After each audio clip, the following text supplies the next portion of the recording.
Hello students, how are you? I hope you are fine. Okay, आइए आज हम लोग क्लास 10th मैथमेटिक्स में हम लोगों का चल रहा है linear equations, solution of linear equations. उसमें by elimination method, by substitution method, by graphically method और एक क्रॉस मल्टीप्लिकेशन मेथड, 4 टाइप्स मैं बता चुका हूँ।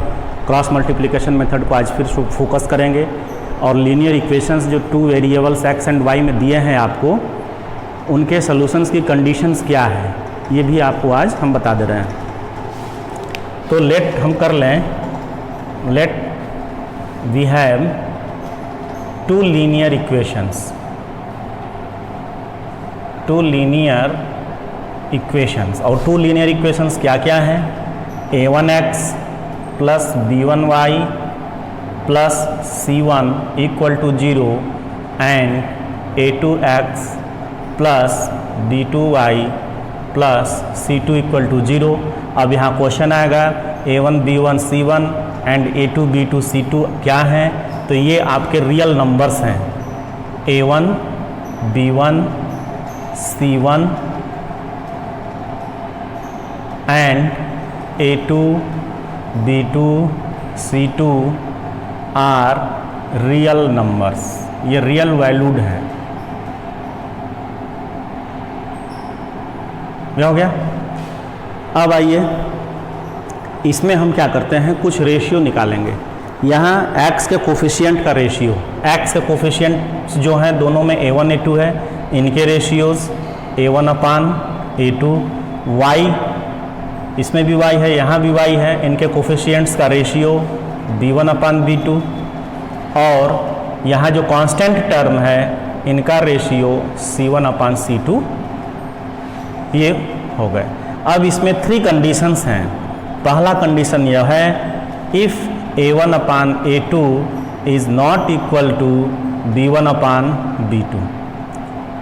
Equal to c1 upon c2 हो या not equal to c1 upon c2, उससे मतलब नहीं है। मतलब यह है कि a1 upon a2 is not equal to b1 upon b2। Means इन दोनों लीनियर इक्वेशंस में जो x हैं उनके कोफिशिएंट्स का ratio is not equal to इनमें y के कोफिशिएंट्स के रेशियो के। अगर नॉट इक्वल हो देन ये जो पेयर ऑफ लीनियर इक्वेशंस हैं इट हैज़ यूनिक सोल्यूशन। इनके कैसे सोल्यूशन होंगे? यूनिक सोल्यूशन, यूनिक सोल्यूशन होगा। यूनिक सोल्यूशन का मतलब यह है कि अगर ये कंडीशन हो कि a1 upon a2 not equal to b1 upon b2, यदि ऐसा होता है तो ये इस टाइप के जो 2 लीनियर इक्वेशंस होंगे उनका सोल्यूशंस जो होगा वो सिंगल वैल्यूड सोल्यूशन होगा, इसीलिए उसको कहते हैं यूनिक सोल्यूशन। इसका एक एग्जांपल हम ले लें, यहाँ हम लेट कर लें, कोई एक इजी एग्जांपल मैं दे रहा हूँ इसमें। जैसे लेट कर लें मेरे पास है x plus y equal to 4 और एक इक्वेशन है 2x plus y equal to 6, मान लीजिए दिया हुआ है। ये 2 लीनियर इक्वेशंस हैं। यहाँ a1 इसका कोफिशिएंट इसके साथ कुछ नहीं है तो 1 है, a1 1 है, इसमें a1 आपका 1 हो गया, b1 आपका ये भी 1 हो गया और c1 आपका 4 हो गया, a2 2 है, b2 1 है और c2 6 है। यह है। तो अब हम देखें a1 अपान a2, यहाँ जो रेशियो है a1 अपान a2 ये हमारा कितना आ जाएगा? 1 upon 2 and b1 upon b2 का रेशियो देखें, b1 अपान b2 ये आपका होगा 1 अपान 1। तो आप देखो क्या ये 1 अपान 2 क्या इक्वल होगा 1 अपान 1 के? कभी नहीं। तो हम यहाँ देख रहे हैं 1 upon 2 not equal to 1 upon 1 means 1, ये इक्वल नहीं है, इक्वल नहीं है। So this pair of 2 linear equation has unique solution. अब उसको भी सेटिस्फाई कर दें, यूनिक सोल्यूशन है भी कि नहीं, तो मैं यहीं कर दे रहा हूँ, इसको सॉल्व कर दे रहा हूँ। देखिए जैसे पहला इक्वेशन आपको x plus y equal to 4 दिया है, दूसरा equation 2x plus y equal to 6 दिया है। आप इनको अगर माइनस कर दें तो बाई एलिमिनेशन मेथड ये दोनों कैंसिल हो गए। यहाँ से 4 minus 6 means minus 2, x minus 2x, ये प्लस x है और ये माइनस 2x है, तो यहाँ हो जाएगा माइनस x, -1 या minus means x equal to 2। तो x की एक वैल्यू मिला ना, सिंगल वैल्यू है ना x। अब इस x इक्वल टू 2 अगर इसमें हम पुट कर दें 2 प्लस वाई इक्वल टू 4, यहाँ हो जाएगा 2 plus y equal to 4, then y equal to 2।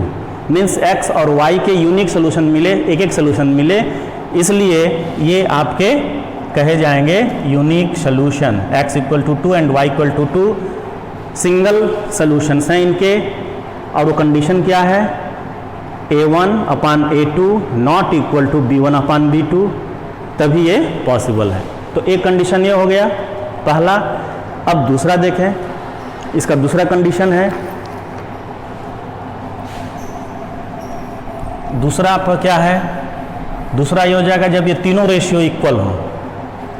When, second आपका यह है, when a1 upon a2 equal to b1 upon b2 is equal to c1 upon c2, ये तीनों रेशियो इक्वल हो, तब आपका जो सोल्यूशन होगा वो मेनी सोल्यूशंस होंगे।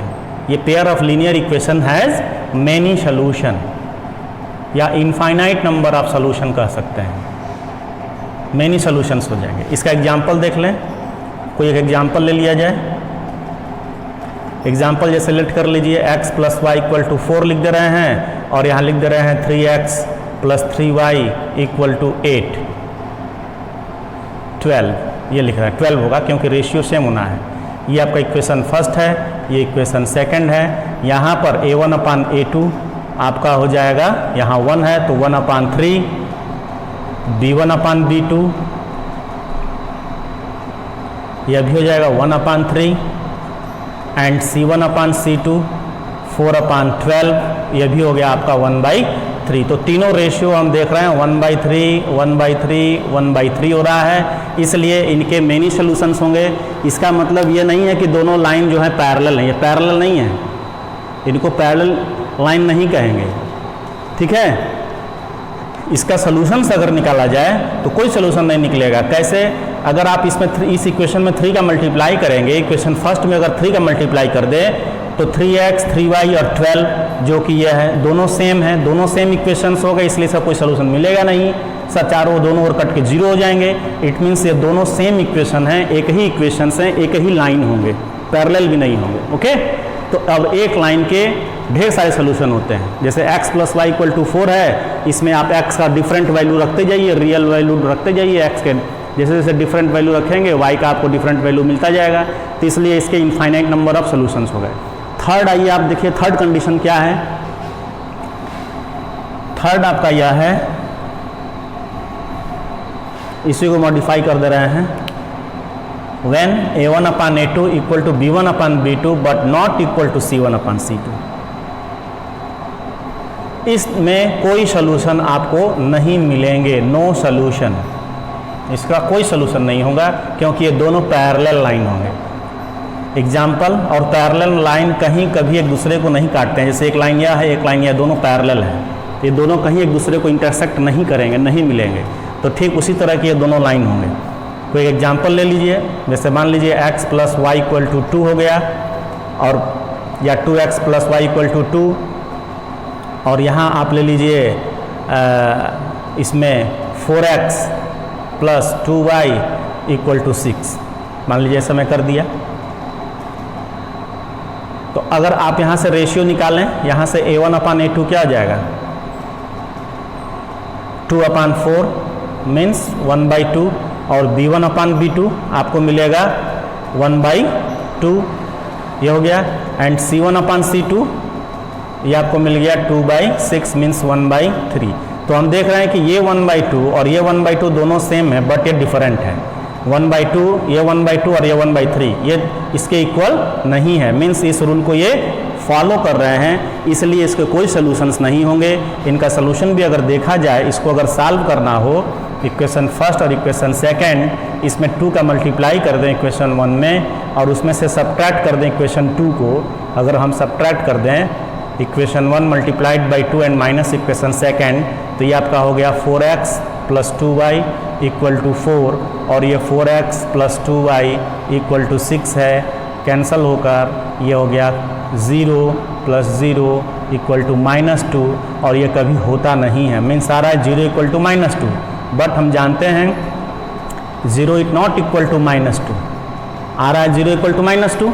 एक्चुअली हम जानते हैं 0 0 के इक्वल होगा, नेगेटिव इंटीजर के इक्वल नहीं होंगे, तो इसका मतलब इसका कोई सोल्यूशन नहीं है, इट हैज़ नो सोल्यूशन। आई बात समझ में? हमको लग रहा है कि आपको समझ में आ रहा होगा। तीनों कंडीशन हम इसका बता दिए हैं, इस पर न्यूमेरिकल्स करेंगे। अब देखिए इसका बाय क्रॉस मल्टीप्लिकेशन सोल्यूशन लेना है। By cross multiplication, by cross multiplication अगर इसका सोल्यूशन लेंगे तो उसका ट्रिक है, आप यहाँ लिखिए x, यहाँ लिखिए y और कांस्टेंट टर्म के साथ कुछ नहीं है तो ये यहाँ पर लिखेंगे 1। अब इसको हम ओवरलैप कर देते हैं, ढक देते हैं। b1 b2, b1 b2, यहाँ लिखेंगे c1 c2, यहाँ लिखेंगे a1 a2 और इधर मैं लिख रहा हूँ फिर b1 और b2। क्रॉस मल्टीप्लिकेशन में याद करने का तरीका, ये मल्टीप्लाई इधर से हुआ, फिर ये मल्टीप्लाई ऐसे होंगे, फिर इसका ये मल्टीप्लाई है, दिस मल्टीप्लाई, और तब आप इधर मल्टीप्लाई करेंगे, फिर ये मल्टीप्लाई होगा, फिर ये मल्टीप्लाई होगा। ये मैं अलग अलग साइन बना दिया, इसको डार्क कर दिया, इसको डॉटेड दिखा दिया। लिखेंगे क्या, ये है क्या, एक्चुअली ये आपका ये हो जाता है x अपान यहाँ से b1 c2, ये हो गया b1 c2 minus b2 c1, b2 c1 equal to y upon this y upon c1 a2 minus c2 a1 equal to 1 upon ये 1 अपान हो गया a1 b2 minus a2 b1, ये हो गया। अब यहाँ से x की वैल्यू निकालना हो तो x इक्वल टू आपका अब इसमें x की वैल्यू निकालना है तो x अपान ये एक नॉन वैल्यू हो गया, y अपान या नॉन वैल्यू मतलब ज्ञात वैल्यू मान, और 1 अपान ये एक नॉन वैल्यू है। तो यहाँ से x अपान ये जो फ्रैक्शन है इसको इसके इक्वल करेंगे तो यहाँ से x इक्वल टू हमको मिल जाएगा, x इक्वल टू मिलेगा b1 c2 minus b2 c1 upon a1 b2 minus a2 b1 and y equal to हो गया। फिर इसको इक्वल करेंगे क्योंकि ये तीनों बीच में इक्वल है ना, तो एक बार इसको ले लिए, अगली बार इसको और इसको करें तो y इक्वल टू हो गया आपका c1 a2 minus c2 a1 अपान a1 b2 minus a2 b1, ये हो गया। अब करना क्या है आपको, ये क्रॉस मल्टीप्लिकेशन मेथड में बता दिया हूँ। एक्सरसाइज 3.5 का एक क्वेश्चन भी मैं बता दिया था अपने स्कूल के बच्चों को, तो स्कूल के बच्चे क्या करेंगे, इस पर बेस्ड कुछ क्वेश्चंस आप सॉल्व करेंगे। और आप लोगों को करना क्या है, इस पर बेस्ड एक्सरसाइज आपका 3.5 है, एक्सरसाइज 3.5 ये आप लोग सॉल्व करें। इसमें एक आध क्वेश्चन मैं बता चुका हूँ, अपने स्कूल के बच्चे जो हैं बताए हैं, अब इसको सॉल्व करिए इस पर बेस्ड। इसमें कंसिस्टेंसी एंड इनकंसिस्टेंसी एक पॉइंट आता है, कंसिस्टेंट एंड इनकंसिस्टेंट। तो what is the consistency solution, consistent solution of linear pair of linear equation, क्या होगा वो कंडीशन। तो इसमें जो मैं 3 कंडीशन बताया हूँ उसमें पहला और दूसरा, पहला यूनिक सोल्यूशन और दूसरा इनफाइनाइट सोल्यूशंस, ये अगर 2 सोल्यूशंस हमको मिलते हैं तो वो कंसिस्टेंट हैं, और थर्ड वाला जो नो सोल्यूशन है वो इनकंसिस्टेंट है। कंसिस्टेंट मीन्स संगत, इनकंसिस्टेंट मीन्स असंगत सोल्यूशन, हल। आइए समझ में। और क्रॉस मल्टीप्लिकेशन मेथड, इसका फॉर्मूला समझा दिया हूँ, इस पर एक क्वेश्चन में बता चुका था, और आप लोग इसको सॉल्व करेंगे। नहीं समझ में आएगा तो स्कूल के ग्रुप में आप क्वेश्चंस पूछेंगे, जरूर मैं बताऊंगा। धन्यवाद।